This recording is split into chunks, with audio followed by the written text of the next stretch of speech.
4 ADF Bushmaster vehicles have been hastily repainted and modified so they can be flown to Europe within days of a direct public request from Ukrainian President Volodymyr Zelensky. Key points: the vehicles were refitted in Brisbane over the weekend. The vehicles were refitted in Brisbane over the weekend. The ABC understands they have now been painted olive green.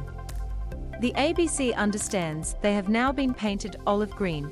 It is likely Australia will send more after the initial 4 vehicles. During Thursday's historic address to Parliament, the Ukrainian leader caught defence by surprise when he nominated the troop carriers as a practical example of what Australia could provide his nation as it fights a Russian invasion. Immediately following President Zelensky's historic address, the Defence Department scrambled to work out how best to get the Bendigo-built armoured vehicles to the war-torn nation in Eastern Europe quickly. Now the ABC can reveal the first 4 troop carriers were repainted and refitted in Brisbane over the weekend ahead of their delivery to RAAF base Amberley, where they are expected to be loaded onto a C-17 Globemaster before being flown to Europe.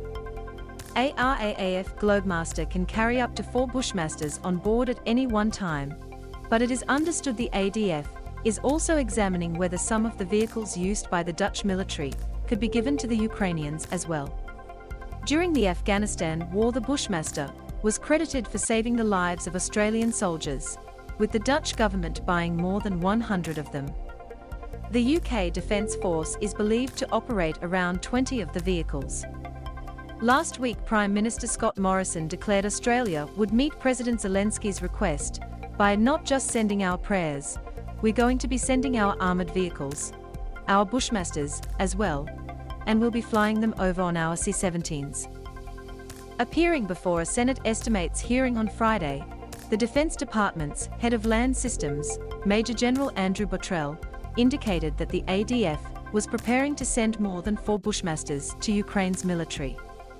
We've been working through options on what we've got available, where they are providing some of that advice to government. They are still considering those options, he said. I'd suggest that it's moved on from just 4, so those options are still being considered by the Defence Minister and government. The Bushmasters were originally white before being painted an olive green. A defence figure, speaking to the ABC on the condition of anonymity, said the initial 4 Bushmaster protected mobility vehicles to be flown out of RAAF base Amberley had been painted olive green. The vehicles had been painted white before the refit, and it is understood a Ukrainian flag had been painted on the door at the rear of the vehicle. The Defence Department has been approached for comment, but has not yet responded to a series of detailed questions from the ABC, including on what modifications have been made to the Bushmasters. The Bushmaster is built in the regional Victorian city of Bendigo by French-owned defence company Thales, which is currently providing assembling dozens of the vehicles for the New Zealand military. Foreign Minister Marise Payne will fly to Brussels on Tuesday to join a meeting of NATO foreign ministers trying to coordinate an international response to Russia's invasion of Ukraine. Several countries from outside NATO, including South Korea, Japan, New Zealand, Finland and Sweden, have been invited to attend the meeting. In a statement, she said Australia wanted to strengthen international solidarity in responding to Russia's illegal and unjust actions.